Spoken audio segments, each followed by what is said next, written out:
Mon nom est Violet.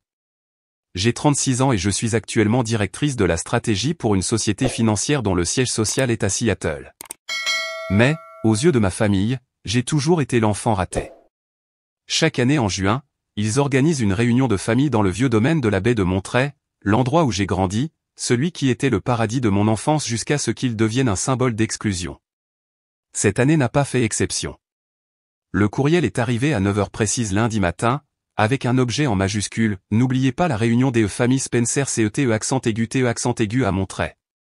L'expéditrice, ma sœur aînée, Aaron. Le ton était joyeux, optimiste, comme si toute la famille était ravie d'être réunie. Mais je savais que ce n'était pas le cas. J'étais juste un nom ajouté pour faire nombre. Pourquoi suis-je si sûr? Parce que, depuis 7 ans, je n'ai pas eu de place convenable pour dormir.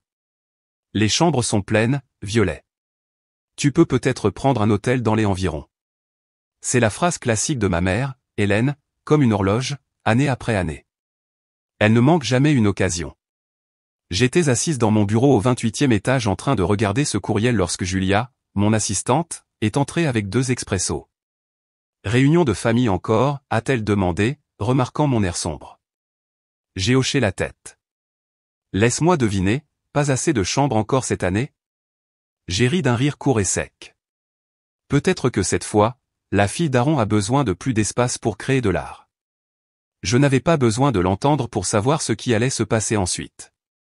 Comme d'habitude, maman appellerait ce soir-là, sa voix douce comme du miel, mais empreinte de formulation conditionnelle. Ma douce Violet, je ne veux tout simplement pas que tu sois mal à l'aise. Le toit est en rénovation. Lily a besoin d'un endroit calme pour peindre. Tu comprends. Chaque année, je faisais semblant de sourire et raccrochais. Mais pas cette année. J'ai jeté un coup d'œil à la lettre posée sur mon bureau, celle qui me nommait vice-présidente exécutive pour toute la région du Nord-Ouest, un rôle pour lequel j'avais travaillé pendant plus d'une décennie, surmontant une concurrence féroce, sans jamais ralentir. Il ne le savait pas et ne s'en souciait probablement jamais. Je me souviens de l'été de mes 11 ans, l'année où tout a commencé à changer. Violet, va faire la vaisselle. Maman et Aaron doivent préparer la réception. Pendant ce temps, mon frère, Alex, était autorisé à s'asseoir dehors avec papa pour apprendre à organiser une fête. Je me tenais dans la cuisine étouffante, des bulles de savon sur les mains, écoutant les rires résonner depuis le porche, la poitrine serrée. À partir de ce moment-là, mon rôle dans la famille s'est résumé à un mot, soutien. Personne ne m'a demandé ce que je voulais. J'étais simplement l'arrière-plan de leur projecteur. Aaron, la radieuse. Alex, l'ambitieux. Et moi? J'étais assez bien pour ne pas être grondé, mais pas assez mémorable pour être vu. Mon téléphone a vibré. Un message d'Olivia, ma meilleure amie du lycée, maintenant directrice artistique dans une entreprise de meubles à Chicago. Montrer encore. Tu veux que je t'envoie du vin d'urgence? J'ai répondu, envoie-moi plutôt un billet aller simple pour sortir de cet arbre généalogique. Puis le téléphone s'est à nouveau allumé, cette fois un appel de maman. Je n'ai pas répondu, non pas parce que je ne voulais pas parler, mais parce que je savais déjà ce qu'elle allait dire, une fausse invitation cachant le même vieux piège. J'ai regardé par la fenêtre, la ville de Seattle brillant dans le crépuscule argenté. J'avais construit une vie entière dont il ne s'était jamais soucié de s'informer. Mais maintenant, quelque chose était différent à l'intérieur. Pas de la douleur. Pas du ressentiment. Juste une pensée calme et inflexible. Le jour où j'ai reçu la lettre officielle du conseil d'administration confirmant ma promotion au poste de PDG régional pour le Nord-Ouest, à compter du 1er juillet, Aaron a publié une photo de leur pique-nique d'avant-réunion. Toute la famille mangeant des tartes aux fruits sur la plage.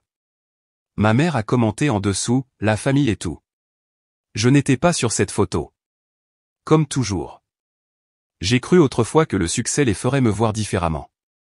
J'ai travaillé sans relâche, j'ai obtenu mon diplôme de Cornell en étant major de ma promotion, j'ai obtenu une bourse complète pour mon MBA à Wharton, j'ai travaillé dans 3 grandes sociétés d'investissement avant de rejoindre Brookwell Capital et d'accéder à mon poste actuel. Je me suis dit, si je deviens assez bonne, ils ne pourront pas m'ignorer. Mais j'avais tort. Il n'y a pas si longtemps, à la fête du 70e anniversaire de maman, qui s'est tenue dans un restaurant italien de luxe à San Francisco, j'ai pris l'avion de Chicago, où j'assistais à une conférence nationale sur la stratégie. Je suis arrivé à l'heure, vêtu d'une robe de soie grise sur mesure, tenant une écharpe en cachemire soigneusement emballée que j'avais choisie à Florence. Lorsque je suis entré, maman m'a regardé et a dit « Oh, Violet, tu es arrivé. Je pensais que tu serais trop occupé. » Avant que je puisse poser le cadeau, elle s'est tournée et a embrassé Aaron. « Ma chérie, cette robe est assortie à tes yeux. » Je me tenais là, entouré de verres en cristal et de lustres, avec le sentiment d'être entré dans une pièce où je n'avais jamais vraiment été invité. Le point de basculement est survenu lorsqu'Alex, mon frère qui a fait faillite 3 fois en poursuivant de vagues startups technologiques, s'est levé et a prononcé un discours qui a fait applaudir toute la famille. Nous devons toujours croire les uns en les autres, comme maman a toujours cru en moi dans toutes mes entreprises. Maman a hoché la tête en larmes, tandis que papa trinquait avec l'oncle Stan, comme s'il venait d'entendre un PDG légendaire parler. Personne ne m'a demandé ce que je faisais. Personne n'a mentionné les accords de plusieurs millions de dollars que je gérais. Pas un seul mot sur moi, comme si je n'existais pas. Je suis resté assise en silence, à avaler des pâtes froides, pendant que maman racontait les choix vestimentaires d'Aaron dans son enfance. Elle savait assortir les couleurs des robes à 5 ans. Un goût si naturel. J'avais remanié tout le bureau de Brookwell Capital et remporté un prix pour le design d'intérieur d'entreprise, mais, pour maman, cela ne valait pas la peine d'être mentionné par rapport à une robe rose d'enfant. Quelques jours plus tard, j'ai proposé de financer les réparations de la maison de Monterey. Le toit avant était couvert de mousse depuis plus d'1 an. Maman a répondu froidement, « Oh, Aaron et son mari s'en sont occupés. Ils préparent quelque chose. Tu es toujours si occupé. Je ne voulais pas te déranger. » Père, me suis-je tu? Ce domaine était l'endroit où j'avais appris à nager, où j'avais lu mes premiers romans sur le banc du porche, où j'avais rêvé de me marier un jour. Maintenant, j'étais une étrangère dans la maison de mon enfance. Olivia, la seule amie qui m'était restée fidèle toutes ces années, m'avait dit un jour pendant un dîner, « Tu n'es pas le raté de cette famille. » Ils ne supportent tout simplement pas le fait que celle qu'ils ont sous-estimée soit devenue la plus réussie. J'ai souri, mais je n'ai pas discuté, car, au fond, je savais qu'elle avait raison. Cette nuit-là, je suis resté éveillé jusqu'à 3 heures du matin dans mon appartement Penthouse, à contempler la ligne d'horizon scintillante de Seattle. J'ai ouvert mon ordinateur portable, je me suis connecté à une plateforme immobilière spécialisée dans les maisons de vacances en Californie. Le Bixi des Stats, la vieille maison de ma famille, avait été discrètement mis en vente il y a 3 semaines, et personne ne m'en avait parlé. Je savais pourquoi. Ils pensaient que je n'avais aucune raison de m'en soucier. Ou pire, ils pensaient que je ne pouvais pas me le permettre. J'ai pris une capture d'écran, j'ai envoyé un message à Olivia, il est temps pour le dernier mouvement. Pas pour la vengeance. Pour récupérer ce qui aurait dû être mien depuis le début. Et cette fois, ils ne pourront pas faire comme si je n'existais pas. 2 semaines après la fête d'anniversaire de maman, j'ai reçu le dernier courriel de rappel concernant la réunion de famille de cette année. Encore Aaron, faisant toujours semblant d'être toute pétillante et proche. Salut la famille, n'oubliez pas le 2e week-end de juin. Si vous arrivez tôt, aidez à installer la tente de barbecue. J'ai parcouru la liste jointe. Chacun avait sa propre chambre. Aaron et son mari dans la suite à l'étage. Alex et sa nouvelle petite amie ont pris l'aile ouest. Même les enfants avaient un espace désigné. Et moi? Pas un mot. Pas une mention. Juste une petite note en bas, Violet, si tu participes, tu voudras peut-être réserver un Airbnb à proximité. Nous sommes à pleine capacité. J'espère que ça te va. J'ai fermé l'ordinateur portable, je me suis adossé à ma chaise. Pas en colère. Pas triste. Je m'y attendais. Mais cette fois, au lieu de me sentir exclu, c'était comme si quelque chose avait cliqué en moi. Ce soir-là, alors que la ville se calmait, j'ai rouvert le site immobilier, filtré par les maisons de vacances à Monterey. Le domaine est apparu en haut, sa façade délavée, les tuiles du toit tachées, une note disant « Besoin de rénovation ». Les prix ont baissé de 20% par rapport à l'année dernière. J'ai cliqué sur l'historique des transactions. La maison avait été refinancée il y a 2 ans. Le solde du prêt était à peine entamé.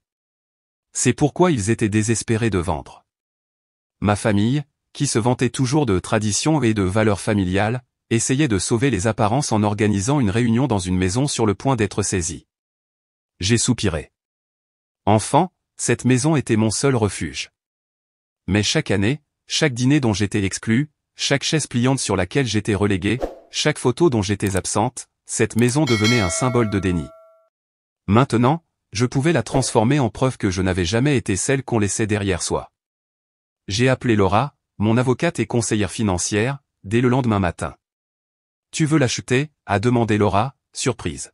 « Sous ton vrai nom ?» J'ai souri. « Non. Utilise la société holding que nous avons créée l'année dernière. Violet n'a pas besoin d'apparaître nulle part. » Bien joué, a-t-elle ri. Je vais lancer le processus. N'en parle à personne dans la famille. Je ne leur ai jamais rien dit, même lorsque j'ai figuré dans Forbes, ai-je dit. Aucune raison de commencer maintenant. En 3 semaines, tout s'est déroulé sans accroc.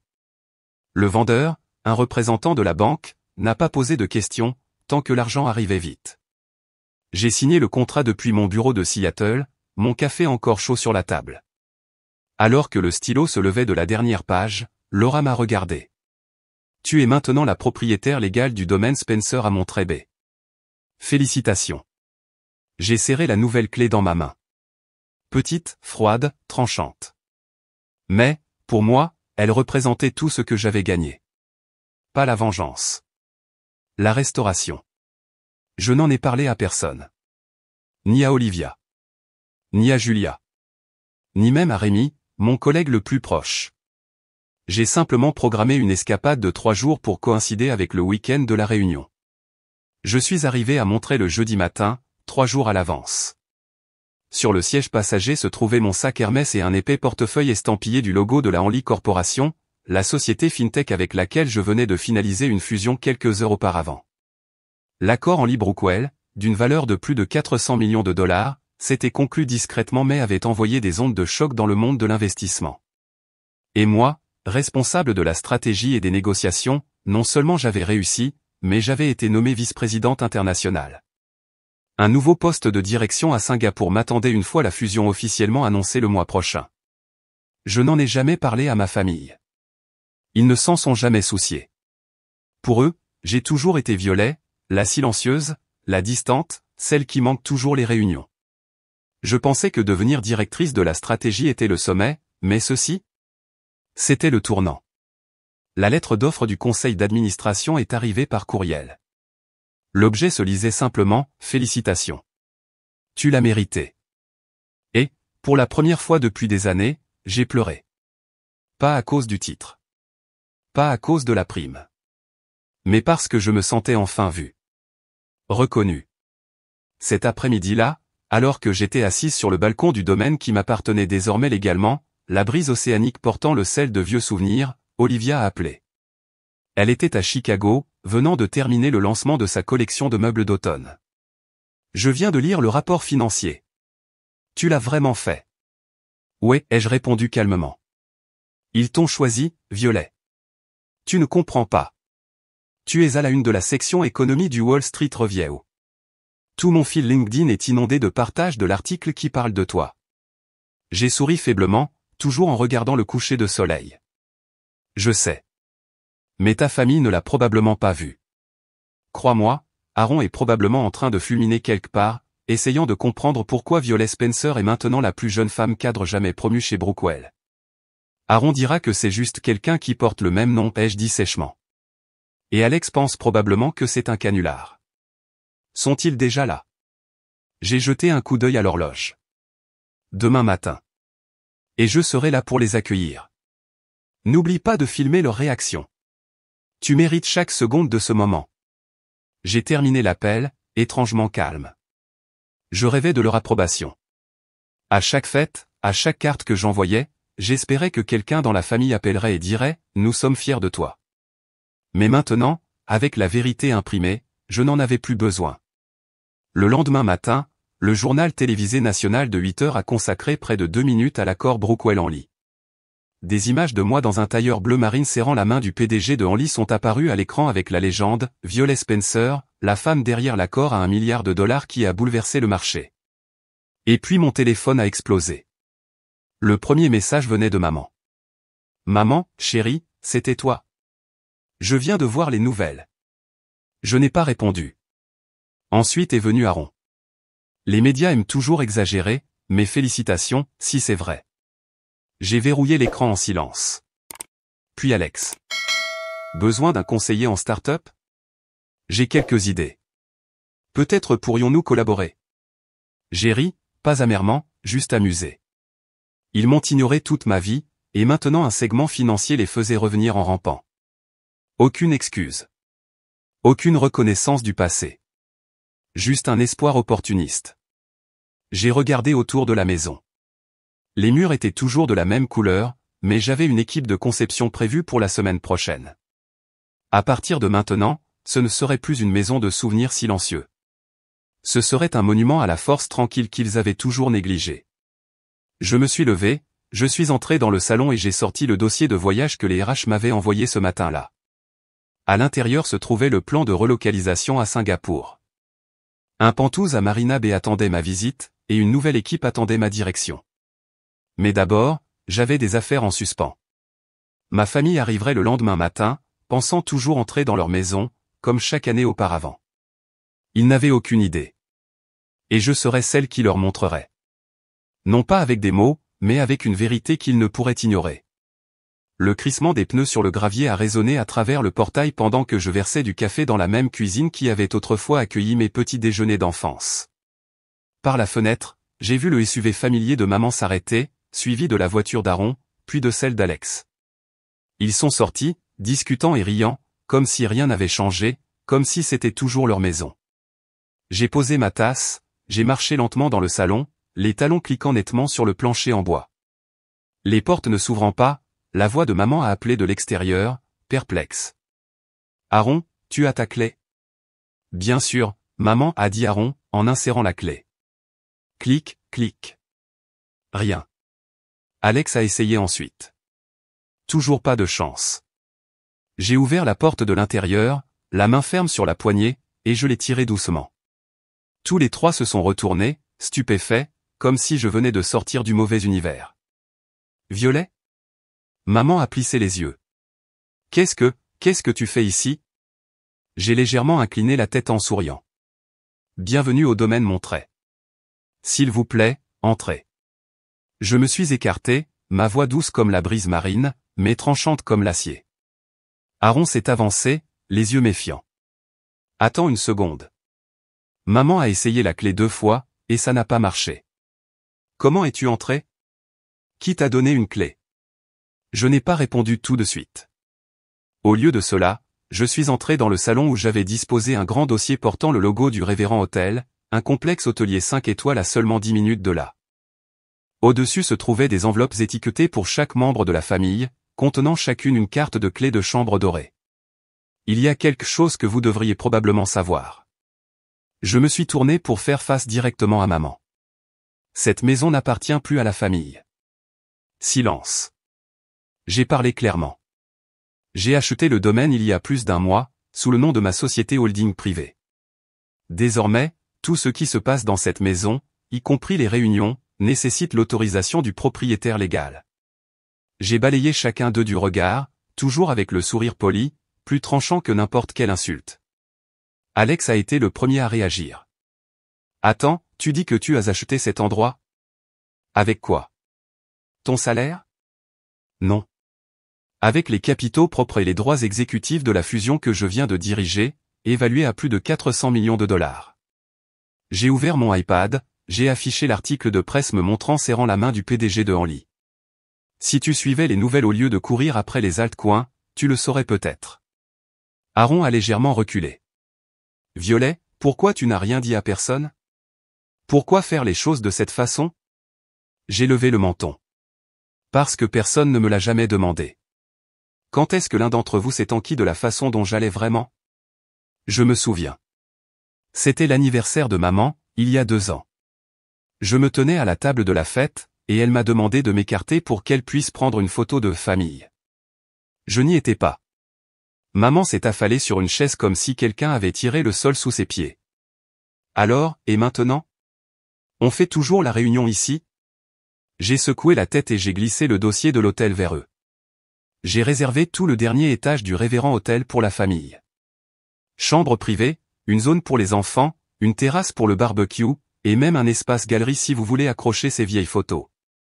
Alex a ouvert son enveloppe, voyant la clé de la chambre et une invitation calligraphiée. Il a dégluti difficilement. Alors, et toi, a demandé Aaron. Tu ne viens pas? Je vais rester ici. J'ai du travail, et je prépare mon déménagement. Déménagement, où ça? A demandé maman faiblement. Singapour. Vice-présidente internationale. Je dirigerai tout le marché asiatique, à partir du trimestre prochain. J'ai pris une gorgée de café. Ne vous inquiétez pas. Je vous enverrai toujours des photos, comme vous aviez l'habitude d'envoyer ces photos de réunions auxquelles je n'étais jamais invité. Personne n'a parlé pendant plusieurs longues secondes. Finalement, maman s'est levée, la main tremblant autour de la carte magnétique. Je suis désolé. Je n'ai pas répondu. J'ai juste légèrement hoché la tête. Violet, a dit Aaron doucement. Quoi que tu aies fait d'autre, tu as réussi. Tu nous as tous surpassés. J'ai haussé les épaules. Je n'ai pas besoin d'être meilleur que quiconque. Je voulais juste être traité comme un membre de la famille, ce que personne n'a fait depuis 20 ans. Je les ai conduits à la porte, sans amertume. Ils sont partis tranquillement, montant dans leur voiture et s'éloignant de la maison qu'ils croyaient autrefois être la leur. J'ai fermé la porte derrière eux, le bruit de la serrure qui se verrouille, net et définitif. Il n'y avait pas de satisfaction en moi. Juste un calme, le genre de calme qui survient lorsque vous êtes le dernier debout après tout. L'après-midi suivant, alors que le soleil couchant illuminait le porche, maman se tenait à nouveau à la porte du domaine. Mais cette fois, elle n'apportait pas de bagages ni de vieilles clés. Juste une petite boîte en bois serrée dans ses mains. Ses yeux, creusés par le manque de sommeil, et un regret trop profond pour être nommé. J'ai ouvert la porte et je l'ai regardée en silence. Je ne suis pas ici pour te demander quoi que ce soit, a-t-elle dit d'une voix rauque. J'ai quelque chose que je pense que tu devrais garder. Elle m'a tendu la boîte, un coffret en chêne usé, ses coins arrondis par le temps, mais soigneusement essuyés. J'ai soulevé le couvercle. À l'intérieur se trouvaient des coupures de journaux jaunis avec des titres que j'ai immédiatement reconnus. Une jeune cadre dirige un accord d'investissement record, la femme derrière l'ascension de Brookwell, top des moins de 35 ans. À côté se trouvaient mes relevés de notes universitaires, mon invitation à la remise des diplômes de MBA, une copie de ma thèse primée. Je pensais que tu ne t'en soucies pas, ai-je murmuré. Je le pensais aussi, a-t-elle répondu, les yeux toujours fixés sur la boîte. Mais chaque fois que je voyais ton nom quelque part, je le découpais et le gardais, comme une habitude. Puis je me suis dit que tu n'avais pas besoin de moi, que tu étais devenue trop grande pour moi. J'avais peur que tu réussisses sans moi dans le tableau. J'ai refermé le couvercle doucement. Et tu es restée silencieuse toutes ces années, juste par orgueil. Elle a hoché la tête, des larmes coulant sur ses mains. J'avais tort. Tu n'as pas à me pardonner maintenant. Je veux juste que tu saches que j'ai suivi chacun de tes pas, même si je suis restée silencieuse trop longtemps. Je n'ai pas répondu. Je me suis juste écarté, tenant la porte ouverte. Entre. Il y a du café. Alors qu'elle entrait, je n'ai pas vu la figure confiante que j'avais connue. Elle n'était plus la femme qui présidait autrefois chaque table de réunion, contrôlant la pièce d'un seul regard. Maintenant, elle n'était plus qu'une mère qui avait manqué sa chance d'aimer au bon moment, essayant de reconstituer un souvenir fracturé. 3 heures plus tard, juste au moment où le soleil se couchait complètement, le portail s'est à nouveau ouvert. Trinity est sortie la première. Pas de maquillage, pas de talons. Elle portait un chemisier oversize et un jean, tenant un livre épais et un thé glacé. « Tu aimes toujours lire sur le balcon ?» a-t-elle demandé, essayant de sourire. Nelson a dit que je devrais apporter du thé. Nelson a suivi derrière, les bras chargés d'une chemise à rabat et de son ordinateur portable. Il avait l'air penaud, presque maladroit, me voyant debout entre notre mère et notre sœur aînée. Mais personne ne s'est détourné. Nous ne sommes pas ici pour nous excuser, a dit Trinity doucement, mais clairement, parce que nous savons qu'un après-midi ne peut pas réparer 10 ans de négligence. Je me suis inscrite à un cours en ligne de gestion d'entreprise, a ajouté Nelson, non pas pour se vanter, mais simplement pour recommencer. Si tu es d'accord, j'aimerais avoir tes conseils. Je suis resté immobile, fixant les 2 personnes qui étaient autrefois les symboles du favoritisme que je n'avais jamais eu. Maintenant, ils se tenaient devant moi avec des yeux vrais et des paroles vraies. Les choses ne changent pas du jour au lendemain, ai-je dit lentement. Mais au moins aujourd'hui, nous nous écoutons enfin. Trinity a hoché la tête.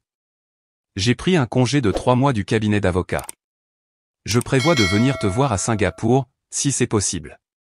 Pas pour te dire quoi faire, a-t-elle ajouté rapidement, juste, parce que tu es ma sœur, et je ne veux pas me retourner un jour et réaliser que j'ai manqué ma chance. J'ai tiré une chaise. Asseyez-vous. Votre thé refroidit. Nous sommes restés assis là, tous les quatre, sous un coucher de soleil projetant une lumière orange profond sur la mer. Des personnes qui s'étaient autrefois perdues, parlant maintenant, non pas avec reproche, mais avec un réel désir de renouer le contact. À l'intérieur de moi, quelque chose a changé. Pas tout à fait le pardon, mais le début de l'acceptation. Et parfois, c'est plus puissant que n'importe quelle forme de vengeance. Mon vol pour Hong Kong était prévu pour tôt lundi matin, et j'avais presque tout préparé, les documents pour la réunion du conseil d'administration asiatique, les clés d'un appartement en hauteur surplombant le port Victoria, et une valise remplie d'espoir et de prudence. Mais dimanche après-midi, alors que je triais des papiers dans mon ancien bureau, maman est apparue à la porte à nouveau. Son visage pensif, les mains vides. « Tu as un moment ?» a-t-elle demandé, sa voix douce comme le dernier rayon de soleil. J'ai hoché la tête. « Entre. » Elle s'est assise, me regardant fermer mon ordinateur portable. « Je ne m'attends pas à ce que tu me pardonnes tout de suite, mais si tu le permets, j'aimerais recommencer depuis le début. Selon tes conditions. » Je l'ai regardé, mon cœur s'adoucissant de façon inattendue.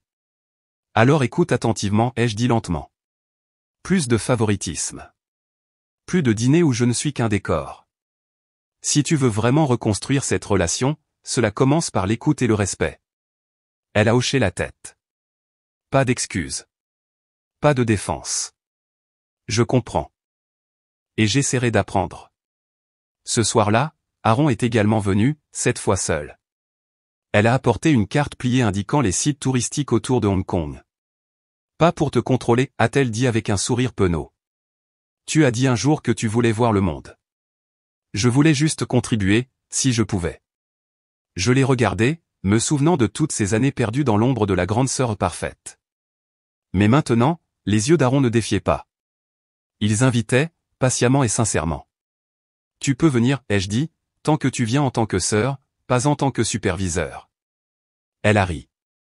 Une vraie sœur. C'est bon? J'ai hoché la tête.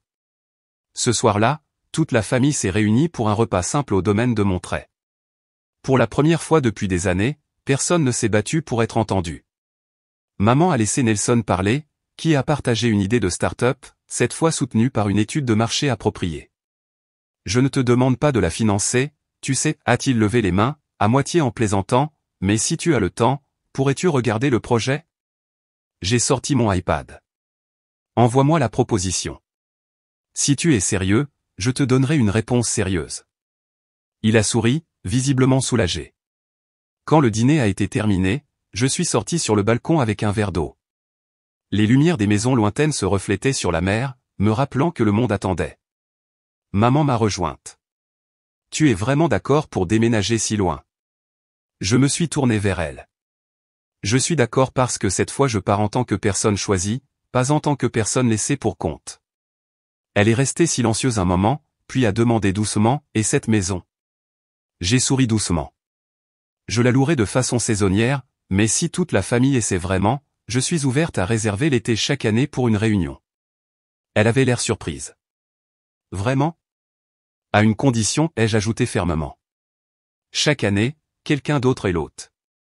Tout le monde contribue. Fini le temps où l'on se présente juste pour prendre des photos pour les médias sociaux. Elle a ri, des larmes scintillant. Alors je suppose que je vais devoir réapprendre à cuisiner à partir de zéro. J'ai regardé la maison, celle qui me faisait autrefois me sentir petite et déplacée, maintenant illuminée d'une lumière chaude et de rire véritable.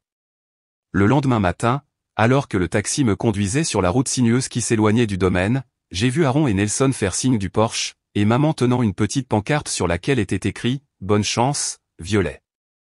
J'ai souri, les yeux embués, pas de tristesse cette fois. L'avion a décollé de Californie, m'emportant vers un nouveau chapitre. Mais cette fois, je ne partais pas pour échapper au passé. Je partais pour vivre selon mes propres conditions, et pour ouvrir la porte à ceux qui voulaient vraiment la franchir. Le ciel matinal à Hong Kong n'avait rien à voir avec celui de la Californie. Pas de douce brise marine. Pas d'odeur de pain. Au lieu de cela, il respirait l'urgence, une énergie qui pulsait à travers une ville qui ne s'arrêtait jamais, où chaque lumière reflétait l'ambition. Je me tenais à la fenêtre de mon nouvel appartement, une tasse de thé chaud à la main, regardant l'eau scintillante du port Victoria. Ce n'était pas une fuite. C'était une décision. Un chapitre qui se fermait. Et le début d'un chapitre où je tenais la plume. Pendant des années, j'ai cru que le succès était le seul moyen de répondre au rejet. Que si je grimpais assez haut, me tenais assez loin, il serait obligé de lever les yeux et de regretter. Mais une fois que j'ai eu tout, un titre international, un appartement de plusieurs millions de dollars, mon nom à la une des magazines financiers, j'ai réalisé que la vengeance ne faisait que me maintenir coincé dans le passé qu'ils avaient construit. La vérité était que je n'avais pas besoin qu'ils voient que j'avais réussi. J'avais besoin de moi pour croire que j'en valais la peine. Un courriel de Nelson est arrivé vers midi. Objet, défi de la première semaine. Il a joint une nouvelle proposition commerciale avec une courte note, cette fois, je l'ai écrite non pas pour prouver quoi que ce soit, mais parce que je veux vraiment apprendre. Merci de me donner cette chance. J'ai souri, tapé quelques modifications et renvoyé le tout avec une seule ligne, il n'est jamais trop tard pour recommencer, si on est sincère. Cet après-midi-là, Aaron a appelé de New York, où elle suivait un cours de leadership. Je serai à Hong Kong le mois prochain, a-t-elle dit, excitée. Pas pour t'apprendre quoi que ce soit, mais pour apprendre à être une meilleure sœur. Après avoir raccroché, un autre message est arrivé. Maman. Une photo. La boîte à souvenirs maintenant placée soigneusement sur l'autel familial à côté d'un nouveau portrait de famille. Sous le cadre, la note manuscrite disait, « La famille est l'endroit où vous n'avez pas besoin d'être parfait pour être aimé. » Je n'ai pas pleuré, mais mes yeux ont brûlé. Tout au long de mon enfance, j'avais rêvé des louanges de maman, de la reconnaissance de papa, d'une tape dans le dos de mon frère ou d'un simple message de ma sœur. Mais grandir m'a appris ceci, la famille n'est pas seulement l'endroit où l'on est. C'est là où l'on est entendu, respecté et autorisé à être soi-même, que ce soit pour la première ou la deuxième fois. Le vrai succès ne consiste pas à se tenir au sommet, à regarder les autres s'incliner. Il s'agit de rester ferme dans la tempête de la vie sans se perdre pour plaire à qui que ce soit. Je pouvais pardonner. Non pas parce qu'il le méritait, mais parce que je méritais la paix. Et j'ai rouvert la porte, non par faiblesse, mais parce que j'étais assez forte pour fixer des conditions claires. Si quelqu'un veut marcher sur ce chemin avec moi, il doit le faire avec honnêteté. Pas de vieille hiérarchie. Pas de règles héritées. Alors que je sortais de la navette au siège de Kowloon, une jeune journaliste s'est soudainement précipitée vers moi, un enregistreur à la main. Mademoiselle Violet, puis-je vous demander quel est votre plus grand succès? J'ai marqué une pause, je l'ai regardée, réalisant que je n'ai pas besoin de battre qui que ce soit, tant que je ne me perds pas moi-même. Construire une vie où ma propre voix compte, ai-je répondu simplement. Elle a cligné des yeux, puis a ri. C'est le titre de demain. J'ai simplement haussé les épaules et suis entré dans la tour de verre, sa surface reflétant le ciel bleu profond au-dessus. L'histoire de Violet est la preuve que la vraie valeur ne vient pas de l'approbation des autres. Elle vient du courage de vivre authentiquement. Le succès n'est pas pour la vengeance. Il est pour guérir et reprendre sa place dans ce monde. La famille, si elle veut être appelée famille, doit apprendre à changer, à respecter et à marcher à vos côtés, non seulement lorsque vous êtes faible, mais surtout lorsque vous êtes fort. Et parfois, apprendre à se débrouiller seul est la façon dont on crée un véritable foyer. Que pensez-vous du parcours de Violet et de la façon dont sa famille a changé? Laissez vos réflexions dans les commentaires ci-dessous, et n'oubliez pas de suivre la chaîne pour plus d'histoires sincères et puissantes sur la vie, la famille et la croissance.